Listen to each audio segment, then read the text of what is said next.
Welcome everyone in today's class. Hope you are all well. So আজকে হচ্ছে আমাদের 5 number class অর্থাৎ day 5 অর্থাৎ আমাদের যে 55 দিনের কোর্সটি রানিং চলছে স্পোকেন ইংলিশের তারই আজকে হচ্ছে 5 নাম্বার ক্লাস অর্থাৎ ডে 5। ঠিক আছে, ইতিমধ্যে কিন্তু 4টি ক্লাস আমাদের হয়ে গেছে। তো তোমরা যারা সেই 4টি ক্লাস দেখোনি অবশ্যই সেই 4টি ক্লাসও করে নেবে। ঠিক আছে, তো আজকে বেশি কথা বলবো না, আমি সরাসরি ক্লাসে ঢুকবো। So without further delay let's start today's class. এই মুহূর্তে অন স্ক্রিনে তোমরা দেখতে পাচ্ছ যে ডে 5। ঠিক আছে, আজকে হচ্ছে 5 নাম্বার ক্লাস এবং আজকের ক্লাসের টপিক হচ্ছে ডু ভার্ব। অর্থাৎ আজকের ক্লাসে আমরা ডু ভার্বের ব্যবহার শিখব, অর্থাৎ মেইন ভার্ব হিসেবে ডু ভার্বের ব্যবহার এবং অক্সিলারি ভার্ব হিসেবে ডু ভার্বের ইউজ আমরা আজকের ভিডিওটিতে শিখব। তো অবশ্যই ভিডিওটি তোমরা মনোযোগ সহকারে দেখো এবং প্রতিনিয়ত তোমাদের যেটা বলি ক্লাসটি করার সময় অবশ্যই কিন্তু তোমরা খাতা এবং পেন নিয়ে বসবে ক্লাসটি করার জন্য। ঠিক আছে, তো প্রথমে এখানে দেখতে পাচ্ছ যে ডু ভার্বস গুলো কি কি। ডু ভার্বস গুলো হচ্ছে ডু, ডাজ, ডিড। ঠিক আছে, এই তিনটি ভার্বকে আমরা ডু ভার্ব বলে থাকি। তো প্রথমে আলোচনা করব যে মেইন ভার্ব হিসেবে ডু ভার্বের ব্যবহার, অর্থাৎ প্রধান ক্রিয়া বা মেইন ভার্ব হিসেবে ডু ভার্বের ব্যবহার আমরা কখন করে থাকি, অর্থাৎ দুটাকে আমরা মেইন ভার্ব হিসেবে কখন দেখি। ঠিক আছে, তো এখানে তোমরা দেখতে পাচ্ছ যে ডু ভার্ব যখন মেইন ভার্ব হিসেবে ব্যবহৃত হয় তখন এটি করা বোঝায়। ঠিক আছে, তো এই যেটা বোঝা গেল। তো এবার বিষয় হচ্ছে 1 নম্বরে এখানে তোমরা দেখতে পাচ্ছ যে কাজ বা কার্যকলাপ প্রকাশে। ঠিক আছে, অর্থাৎ আমরা কাজ বা কার্যকলাপ প্রকাশে কিন্তু আমরা মেইন ভার্ব হিসেবে ব্যবহার করি। ডু কোনো নির্দিষ্ট কাজ করা বোঝাতে ব্যবহৃত হয়। ঠিক আছে, অর্থাৎ কোনো নির্দিষ্ট কাজ করা বোঝাতে কিন্তু আমরা ডু ব্যবহার করে থাকি। উদাহরণগুলো দেখে নাও। এখানে ফার্স্ট যে উদাহরণটা রয়েছে, I do my homework every day, যার অর্থ হচ্ছে আমি প্রতিদিন আমার বাড়ির কাজ করি। ঠিক আছে, তো এখানে কিন্তু ডু ছাড়া অন্য কোনো ভার্ব নেই এই সেন্টেন্সে। ঠিক আছে, একমাত্র কিন্তু ডুই রয়েছে। সুতরাং এই ডু ভার্বটি হচ্ছে এখানে মেইন ভার্ব, এখানে কিন্তু অক্সিলারি ভার্ব না। ঠিক আছে, এটা হচ্ছে মেইন ভার্ব, অর্থাৎ সাবজেক্টের পরে ডু বসেছে এবং ডুটা হচ্ছে এখানে মেইন ভার্ব। ওকে, দেন হচ্ছে পরের সেন্টেন্সটা দেখতে পাচ্ছ যে she does her homework in the morning. ঠিক আছে, সে সকালে তার বাড়ির কাজ করে। সে সকালে তার বাড়ির কাজ করে। ওকে, এখানে দেখো তো ডাজ ছাড়া কি আর কোনো ভার্ব রয়েছে? ডাজ ছাড়া কিন্তু এখানে আর কোনো ভার্ব নেই, অর্থাৎ এখানে ডাজটাই হচ্ছে আমাদের মেইন ভার্ব। ওকে, এবং প্রথম সেন্টেন্সে আমরা দেখলাম যে do, I do my homework every day, but second সেন্টেন্সে আমরা দেখতে পাচ্ছি শি ডাজ, অর্থাৎ ডুটা কিন্তু এখানে ডাজ হয়ে গেছে। কেন ডাজ হয়েছে? কারণ হচ্ছে সাবজেক্টটা এখানে থার্ড পারসন সিঙ্গুলার নাম্বার। ঠিক আছে, অর্থাৎ সাবজেক্ট যদি থার্ড পারসন সিঙ্গুলার নাম্বার হয় সেক্ষেত্রে অবশ্যই এখানে কিন্তু ডাজ হবে, অর্থাৎ ডু হবে না। ঠিক আছে, এখানে যদি হি থাকতো তবুও কিন্তু এখানে ডাজে হতো। ওকে, আশা করছি বিষয়টি ক্লিয়ার করতে পেরেছি। দেন চলো দ্বিতীয় নাম্বার, যে জেনেরিক কাজ বোঝাতে অর্থাৎ জেনেরিক কাজ বোঝাতে কিন্তু আমরা ডু ভার্ব ইউজ করে থাকি। ঠিক আছে, ডু কোনো নির্দিষ্ট কাজ বোঝাতে ব্যবহার না করে সামগ্রিক কার্যকলাপ বোঝাতেও ব্যবহৃত হয়। অর্থাৎ নির্দিষ্ট কাজ করা বোঝাতে তো ডু ব্যবহার হয়, তাছাড়াও সামগ্রিক কার্যকলাপ বোঝাতেও ডুকে ব্যবহার করা হয়। ঠিক আছে, যেমন উদাহরণ এখানে দেখে নাও যে what will you do tomorrow, অর্থাৎ তুমি আগামীকাল কি করবে। এখানে কিন্তু প্রশ্ন করা হচ্ছে। ঠিক আছে, what will you do tomorrow, অর্থাৎ তুমি আগামীকাল কি করবে। দেন পরবর্তী সেন্টেন্সটা তোমরা দেখতে পাচ্ছ যে I do nothing on Sundays, অর্থাৎ আমি রবিবার কিছুই করি না। এর অর্থ হচ্ছে কি যে আমি রবিবার কিছুই করি না।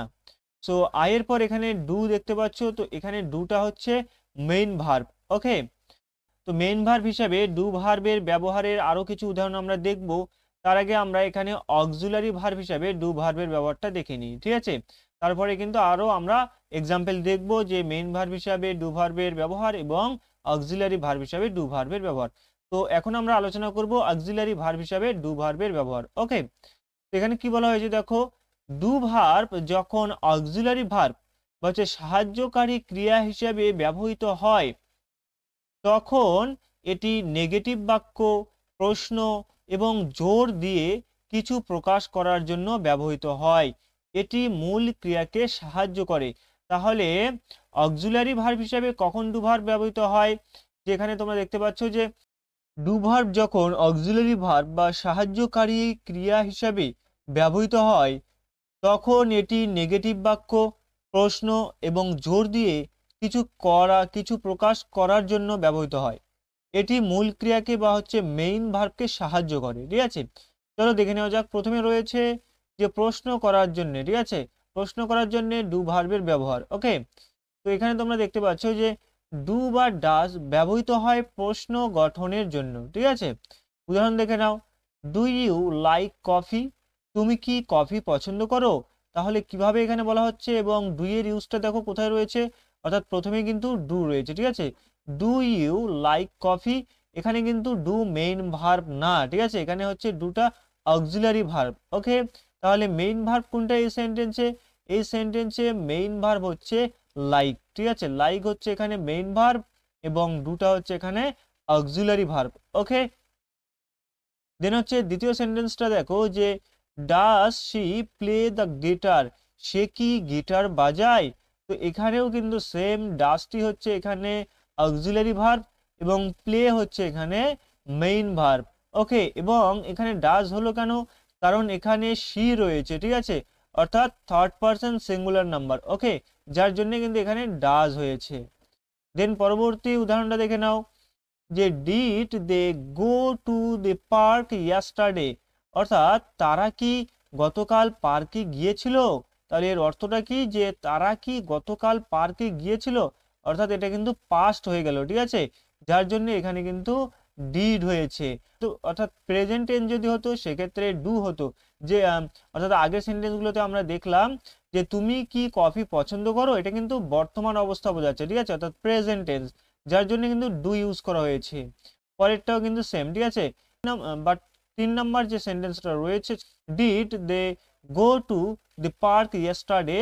অর্থাৎ তারা কি গতকাল পার্কে গিয়েছিল, এটা কিন্তু পাস্টের অবস্থা বোঝাচ্ছে। ঠিক আছে, অর্থাৎ এটা কিন্তু পাস্ট টেন্স, যার জন্য কিন্তু এখানে ডিড হয়েছে। ঠিক আছে, ডিড দে। ওকে, তো পাস্ট টেন্সে কিন্তু কোনো রকম ব্যাপার নেই। ঠিক আছে, যেমন হচ্ছে প্রেজেন্ট টেন্সে হয় ডু, ডাজ হয়, কিন্তু পাস্ট টেন্সে সবার ক্ষেত্রে কিন্তু একই ডিড। ওকে, আশা করছি ক্লিয়ার করাতে পেরেছি। দেন হচ্ছে 2 নম্বরে এখানে দেখতে পাচ্ছ যে নেগেটিভ বাক্য গঠনের জন্য, অর্থাৎ প্রথমে দেখলাম যে ডু ভার্ব প্রশ্ন করার জন্য ইউজ। ঠিক আছে, অর্থাৎ প্রশ্ন করার জন্য ডু ভার্বের ব্যবহার। দেন এবার আমরা দেখব নেগেটিভ বাক্য গঠনের জন্য ডু ভার্বের ব্যবহার। ওকে, তো এখানে তোমরা দেখতে পাচ্ছ যে ডু নট, যেটাকে আমরা একসঙ্গে ডোন্ট বলে থাকি, এবং ডাজ নট, যেটাকে আমরা একসঙ্গে ডাজন্ট বলে থাকি, বা ডিড নট, যেটাকে আমরা একসঙ্গে ডিডন্ট বলে থাকি। ঠিক আছে, ডিডন্ট ব্যবহার করে নেগেটিভ বাক্য গঠন করা হয়। তো উদাহরণগুলো এখানে দেখে নাও যে I do not watch TV, অর্থাৎ আমি টিভি দেখি না। এর অর্থ কি, আমি টিভি দেখি না। এখানে কিন্তু আমাদের ডুটা হচ্ছে অক্সিলারি ভার্ব।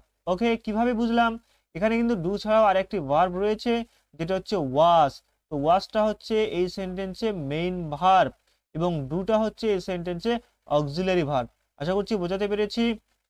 তো যখন আমরা নেগেটিভ সেন্টেন্স তৈরি করব তখন কিন্তু আমাদের এইভাবে সেন্টেন্সটা গঠন করতে হবে, অর্থাৎ I do not watch TV. Okay, but এটা যদি আমরা পজিটিভ সেন্টেন্স করি সেক্ষেত্রে কি রকম হবে? সেক্ষেত্রে হবে সেন্টেন্সটা এরকম যে I watch, WATCH, watch TV. Positive সেন্টেন্সের ক্ষেত্রে কিন্তু এখানে ডু এর ইউজ হবে না। যদি নেগেটিভ করি সেক্ষেত্রে অবশ্যই ডু এর ইউজ হবে, যেটা তোমরা প্রথম সেন্টেন্সটায় দেখতে পাচ্ছ যে I do not watch TV. Okay, then আমরা পরবর্তী সেন্টেন্সটা দেখব, উদাহরণটা যে she does not like spicy food, অর্থাৎ সে মশলাদার খাবার পছন্দ করে না। তাহলে এর অর্থ কি, সে মশলাদার খাবার পছন্দ করে না। এখানে আমাদের ডাজ নট, অর্থাৎ এই ডাজটা হচ্ছে এখানে অক্সিলারি ভার্ব এবং মেইন ভার্ব হচ্ছে লাইক। ওকে, তাহলে এই সেন্টেন্সে আমাদের মেইন ভার্ব হচ্ছে লাইক এবং ডাজটা হচ্ছে এখানে আমাদের অক্সিলারি ভার্ব। যেহেতু এখানে third person singular number subject রয়েছে, যার জন্য কিন্তু এখানে ডু হয়নি, ঠিক আছে, এখানে কি হয়েছে ডাজ। অর্থাৎ তাহলে এইভাবে কিন্তু আমরা নেগেটিভ সেন্টেন্সগুলো তৈরি করব, যে প্রথমে সাবজেক্ট থাকবে, দেন হচ্ছে আমরা অক্সিলারি ভার্ব হিসাবে ডু অথবা ডাস নিব। যদি থার্ড পারসন সিঙ্গুলার নাম্বার হয়ে থাকে সাবজেক্টটা, সেক্ষেত্রে আমরা ডাস ইউজ করব, এবং যদি ফার্স্ট পারসন হয়ে থাকে তাহলে অবশ্যই আমরা কিন্তু সেখানে ডু ইউজ করব, অথবা প্লুরাল যদি সাবজেক্টটা হয়ে থাকে সেক্ষেত্রেও কিন্তু আমরা ডু ইউজ করব। ওকে, দেন হচ্ছে they did not finish their homework, অর্থাৎ তারা তাদের বাড়ির কাজ শেষ করেনি, তারা তাদের বাড়ির কাজ শেষ করেনি। এখানে কিন্তু আমরা ডিড ইউজ করেছি, কেন? কারণ এটাও কিন্তু পাস্টের কথা বোঝাচ্ছে, যে কোনো কাজ সে করেনি। ঠিক আছে, এখানে কিন্তু ডিড নট, ঠিক আছে, যেহেতু পাস্টের কথা বোঝাচ্ছে যার জন্য কিন্তু এখানে ডিড নট বলা হয়েছে। ওকে, এবং এই সেন্টেন্সে মেন ভার্ব হচ্ছে ফিনিশ, আর অক্সিলারি ভার্ব হচ্ছে ডিড। ওকে, তো এই হচ্ছে নেগেটিভ বাক্যের ক্ষেত্রে। এবার আমরা দেখব জোরালো অর্থ প্রকাশ করতে, অর্থাৎ জোর দিয়ে কিছু বলতেও কিন্তু আমরা ডু ডিডের ব্যবহার করি। ঠিক আছে, কিভাবে? এখানে তোমরা দেখতে পাচ্ছ যে কোনো বিষয়ে বিশেষ জোর দিতে ডু ডু বা ডিড ভার্ব ব্যবহার করা হয়। উদাহরণগুলো দেখে নাও। I do enjoy reading books, আমি বই পড়া সত্যি উপভোগ করি। ঠিক আছে, এখানে জোর দেওয়ার জন্য কিন্তু ডুটা ইউজ হয়েছে। এবং পরবর্তী সেন্টেন্সটা দেখতে পাচ্ছ যে she does love her pets, অর্থাৎ সে সত্যি তার পোষা প্রাণীদের ভালোবাসে। তো এখানেও কিন্তু জোর দেওয়ার জন্য ডাজটাকে ব্যবহার করা হয়েছে। এখানে তোমরা দেখতে পাচ্ছ সত্যি, ঠিক আছে, সে সত্যি তার পোষা প্রাণীদের ভালোবাসে। যদি শুধু বলতাম যে সে তার পোষা প্রাণীদের ভালোবাসে, তাহলে সেন্টেন্সটা হতো এরকম, যে she loves her pets। ঠিক আছে, তো এরকম হতো কিন্তু সেন্টেন্সটা, যদি সে বলতে চাইতো যে সে তার পোষা প্রাণীদের ভালোবাসে। ঠিক আছে, বাট এখানে যেহেতু বলা হয়েছে সে সত্যিই তার পোষা প্রাণীদের ভালোবাসে, যার জন্য কিন্তু এখানে she does love her pets হয়েছে। আশা করছি বোঝাতে পেরেছি। তো চলো এবার পরবর্তী সেন্টেন্সটা দেখি, যে he did complete the project on time, অর্থাৎ এর অর্থ হচ্ছে সে প্রকল্পটি সময় মতো সত্যি শেষ করেছিল। ঠিক আছে, তো এখানেও যেহেতু জোর করে বলা হয়েছে যার জন্য কিন্তু এখানে ডিডটা ইউজ করা হয়েছে, অর্থাৎ সত্যি এখানে বলা হয়েছে। এখানে দেখো যে সত্যি, যার জন্য কিন্তু এখানে ডিডটা ইউজ করা হয়েছে, এবং এটি কিন্তু পাস্ট টেন্স বোঝাচ্ছে, যার জন্য কিন্তু এখানে ডিডটাকে ইউজ করা হয়েছে। যদি প্রেজেন্ট টেন্স বোঝাতো সেক্ষেত্রে অবশ্যই এখানে ডু হতো। আমি যদি এখানে এরকম বলি যে সে প্রকল্পটি সময় মতো সত্যি শেষ করে, তাহলে সেন্টেন্সটা কিরকম হবে, যে হি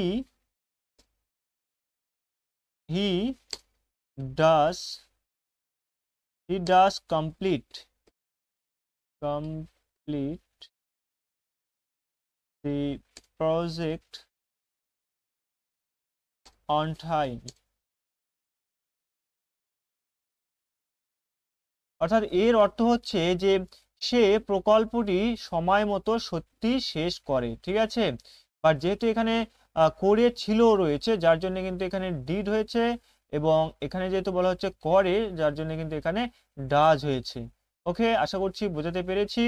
এবং আমি যদি এখানে বলি যে সে প্রকল্পটি সময় মতো শেষ করেছিল, অর্থাৎ সত্যিটা কিন্তু এখানে বলছি না, আমি শুধু বলছি যে সে সময় মতো প্রকল্পটি শেষ করেছিল, অর্থাৎ সে প্রকল্পটি সময় মতো শেষ করেছিল। তাহলে কি হবে?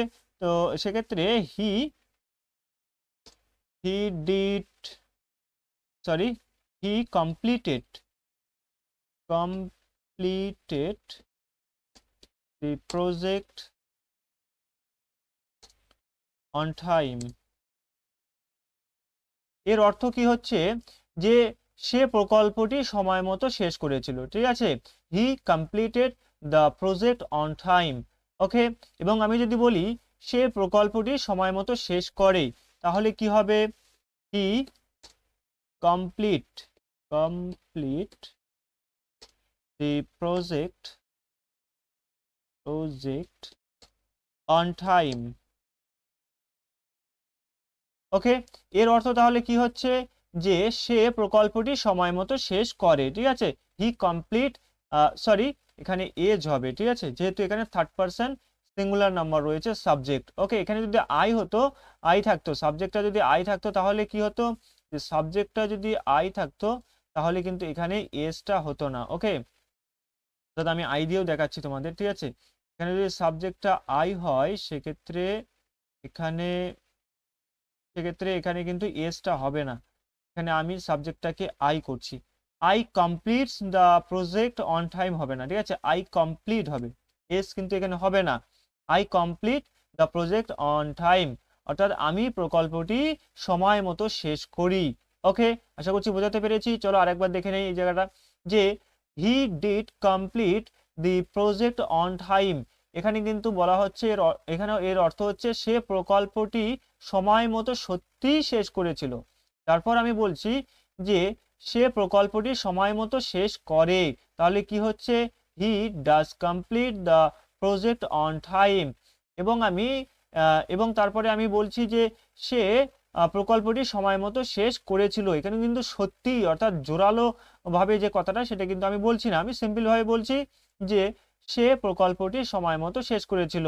তখন কি হলো সেন্টেন্সটা, যে হি কমপ্লিটেড, এখানে কিন্তু ভার্বের সেকেন্ড ফর্ম ইউজ করা হয়েছে কমপ্লিটেড, অর্থাৎ কমপ্লিট থেকে কমপ্লিটেড করা হয়েছে। ওকে, অর্থাৎ he completed the project on time.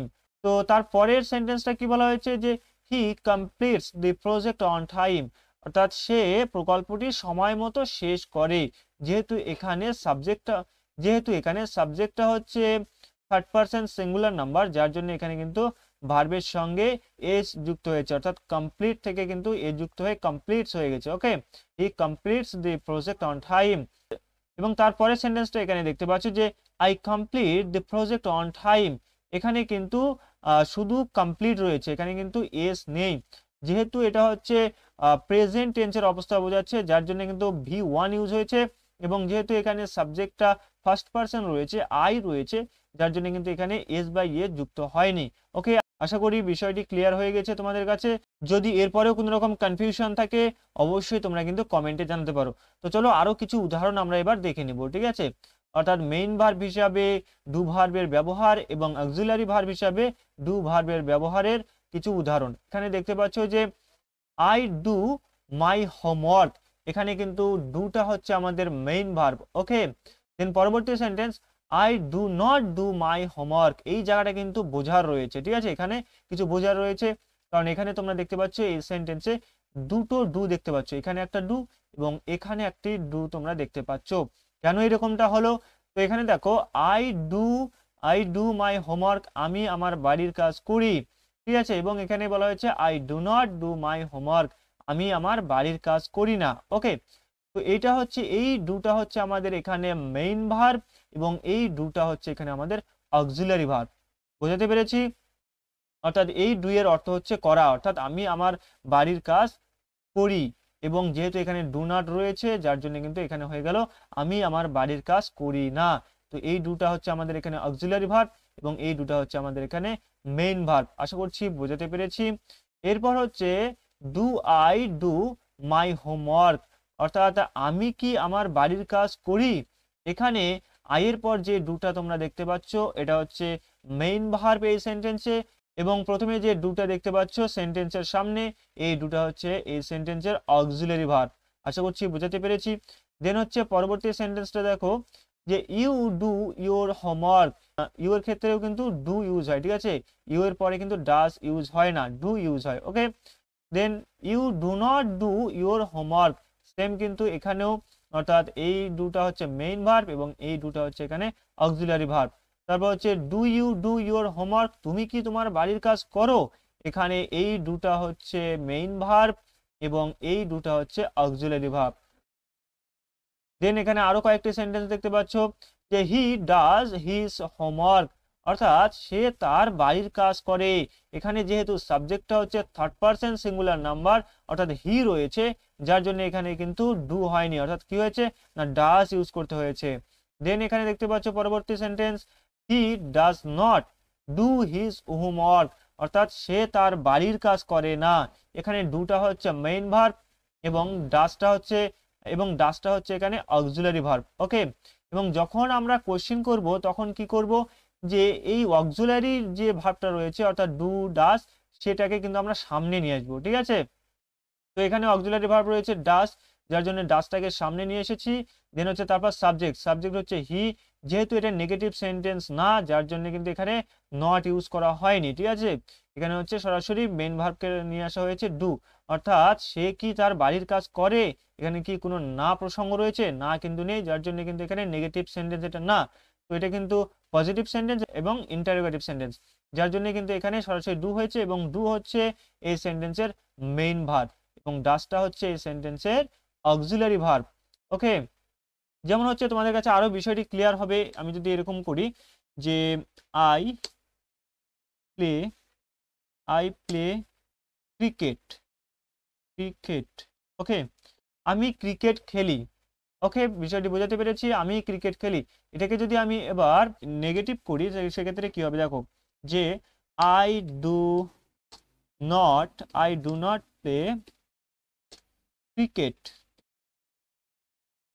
I do not play cricket, এখানে হচ্ছে প্লেটা মেইন ভার্ব। তো এই জায়গাটায় তোমাদের বোঝাতে চাইছি যে এখানে এখানে দুটো ডু হলো কেন, ঠিক আছে। এখানে দুটো ডু এর অর্থ হচ্ছে যে একটা মেইন ভার্ব আর একটা হচ্ছে অক্সিলারি ভার্ব। আর ডু মানে করা, ঠিক আছে। তুমি অর্থাৎ you do not do your homework, তুমি তোমার বাড়ির কাজ করো না। এখানে করা অর্থ হচ্ছে ডু, অর্থাৎ দুটা হচ্ছে এখানে মেইন ভার্ব এবং এই দুটো হচ্ছে এখানে অক্সিলারি ভার্ব। সেম ভাবে এখানে দেখো যে মেইন ভার্ব রয়েছে প্লে, তো এখানে কিন্তু নটের পর যে ভার্বটা দেখতে পাচ্ছ প্লে, এটা হচ্ছে মেইন ভার্ব এবং এই সামনের এই আই এর পর অর্থাৎ সাবজেক্টের পর যে ডুটা দেখতে পাচ্ছ এটা হচ্ছে অক্সিলারি ভার্ব। আশা করছি ডু ভার্বের ব্যবহারটা তোমাদের কাছে ক্লিয়ার হয়ে গেছে। এরপরেও যদি কোনো রকম কোয়েশ্চেন থাকে অবশ্যই তোমরা কিন্তু কমেন্টে জানাতে পারো। আজকে আমরা ডু ভার্বের ব্যবহার দেখলাম, যে মেইন ভার্ব হিসাবে ডু ভার্বের ব্যবহার এবং অক্সিলারি ভার্ব হিসাবে ডু ভার্বের ব্যবহার। তো দ্যাটস অল ফর টুডে। তো আজকের ক্লাসটি এটুকুই। যদি কোনো রকম কোশ্চেন থাকে অবশ্যই তোমরা কমেন্টে জানাবে এবং ভিডিওটি দেখে ভালো লাগলে ভিডিওটিকে একটি লাইক করে দাও এবং তোমাদের ফ্রেন্ডসের মাঝে ভিডিওটিকে শেয়ার করে দিয়ে তাদেরকেও জানার সুযোগ করে দাও যে এত সুন্দর একটা কোর্স সম্পূর্ণ ফ্রিতে ইউটিউবে চলছে, ঠিক আছে। অর্থাৎ স্পোকেন ইংলিশের ফ্রি 55টি ক্লাসের বা 55 দিনের একটি কোর্স চলছে, যেখানে কিন্তু কোনো রকম টাকা পয়সা লাগছে না, সম্পূর্ণ ফ্রিতে কিন্তু তোমরা ইউটিউবে ক্লাসগুলো করতে পারছো, ঠিক আছে। তো অবশ্যই তোমরা ভিডিওটিকে শেয়ার করে দিবে। So thank you all for patiently attending the class. We will meet again in the next class. Until then, take care and stay healthy.